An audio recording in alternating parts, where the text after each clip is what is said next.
लोगों के यहाँ आश्रम में आने की आवश्यकता नहीं है, न मुझे अपने मान सम्मान करवाने की आवश्यकता है, न किसी आपके दान दक्षिणा की आवश्यकता है। गुरुदेव जी ने हमसे कहा कि आप लोग समाज के बीच में जाएं, नशा मांसाहार करने वाले लोगों के बीच में जाएं और उनके बीच में जाकर के माँ भगवती जगत जननी की आरती कर दें, चालीसा पाठ कर दें और उनको नशा मुक्त कर दें, इस विचारधारा से जोड़ दें। सही अर्थों में गुरु पूर्णिमा सार्थक आपकी तभी होगी। यह हमारे गुरुदेव जी का कहना है। तो आप सब लोगों को, हम लोगों को आश्रम नहीं जाना है गुरु पूर्णिमा में। अपने गांव में, अपने घर में, अपने समाज के बीच में आरती चालीसा पाठ करवाना है और लोग संगठन की विचारधारा से जोड़ने का काम करना है। निश्चित ही सौभाग्य है कि जो कार्य हमें करने मिला है वो कार्य कोई दूसरा नहीं कर सकता, हमारे द्वारा होना है। अगर हम नहीं करेंगे तो गुरुदेव जी की वेदना होगी और गुरुदेव जी ने कहा कि फिर मैं अकेला ही पर्याप्त हूँ परिवर्तन करने के लिए।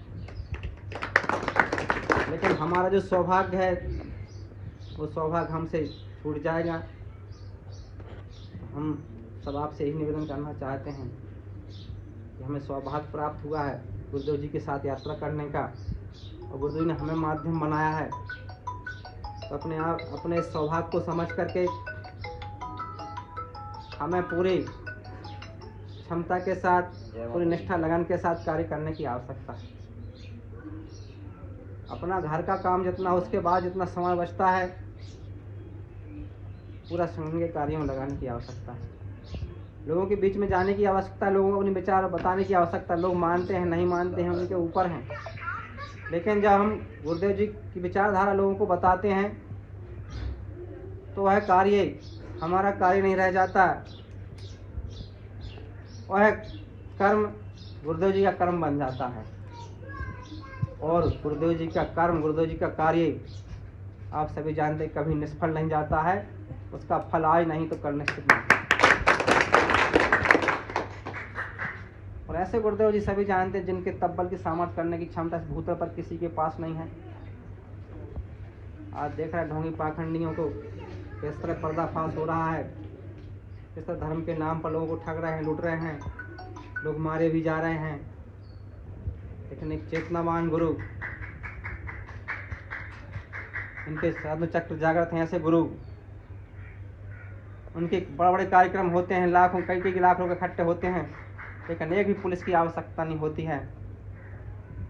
एक गुरुदेव जी, क्योंकि हमारे गुरुदेव जी भौतिकता के साथ नहीं सूक्ष्म से कार्य करते हैं, अपने तब्बल के द्वारा कार्य करते हैं। तो ऐसे गुरुदेव जी जुड़ने का हमारा सौभाग्य प्राप्त हुआ है। मेरा बस आप लोगों से निवेदन ही है, जीवन जैसा भैया ने कहा, जीवन आते जाते गुजर जाएगा, ना कुछ हम लेकर आए थे ना कुछ लेकर जाना है। सारी धन दौलत, घर महल वैभव सब कुछ यहीं, गाड़ी सब यहीं रखे रह जाएंगे। हमारे साथ जाएंगे तो हमारे संस्कार जाएंगे, हमारे सत्कर्म जाएंगे।